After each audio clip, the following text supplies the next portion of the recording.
Morning, Desmond Richards here, Rebel Radio. Mr. President, have you identified reasons why the party lost? And secondly, what are your concerns about the low voter turnout? And I would like to hear if the party has plans to encourage voters to hold their votes.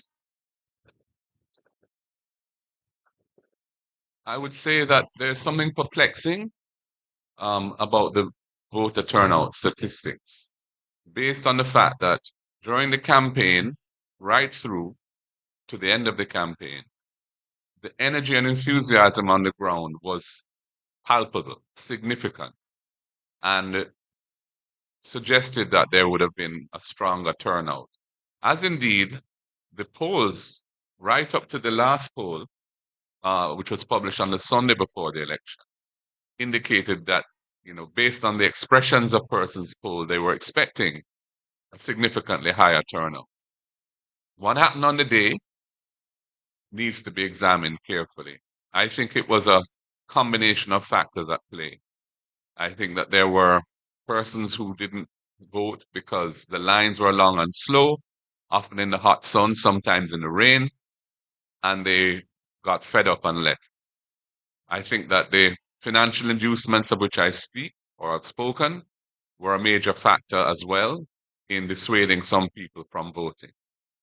Uh, in terms of why we didn't win the election, we lost it narrowly.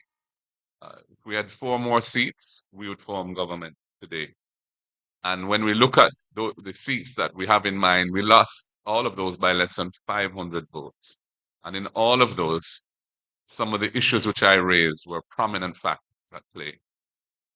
So obviously, I don't want to prejudge what the appraisal committee will say based on their investigations. But as I said, the low voter turnout is a bit of a mystery as to why that transpired, given what we know and what we saw and what we felt during the campaign. I would say one other thing, which is that the voters list itself has not been cleansed comprehensively for over a decade. I can't even remember when the last proper re-verification. Early 2000. So it's probably 2 decades now since that was done. And given the nature of our population, how people move around, move to other parts of Jamaica to seek work, and that sort of thing, and the people who die, and there's no automatic removal of voters on there. The number on the voters list from which the percentage turnout is derived is a questionable number. And so the voter turnout statistic itself is necessarily understated. The degree of understatement is what we don't know. And if I may add to that, Yeah. the People's National Party polled an additional 97,000 votes over the 2020 elections. The Jamaica Labour Party polled 5,000 more over that time. And as has been said, if you look at some of our areas, there was significant suppression that took place in some of our areas by person inducing individuals in there not to go to vote.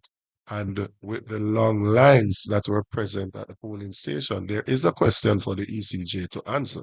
Because if we had a turnout of only 39% and we had such long lines with such delays, one shudder to think what would have happened if the turnout had been 50%. Because significant delays took place on the day. I was on the phone from early with the director trying to resolve some of the issues. And you did have persons in those lines that turned away. So we lost 4 constituencies by less than 500 votes. Each of those constituencies have over 100 polling stations. It's just 5 persons in each of those that got frustrated and left that would have made that difference.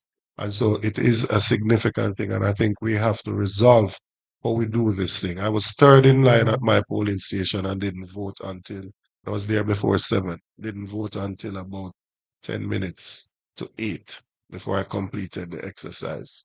That's just not acceptable in my opinion. So There was a decision that was taken that persons that showed up without ID should have been placed in a separate line, and that you should have started the process from outside with an additional agent. That did not obtain in all constituencies. And so you had, in some cases, what appeared to be a deliberate attempt for persons to turn up without the IDs to deliberately slow down the process. And so there is a need for a proper review of the process, and for us to ensure that the elections are indeed free and fair, and that people can express their rights.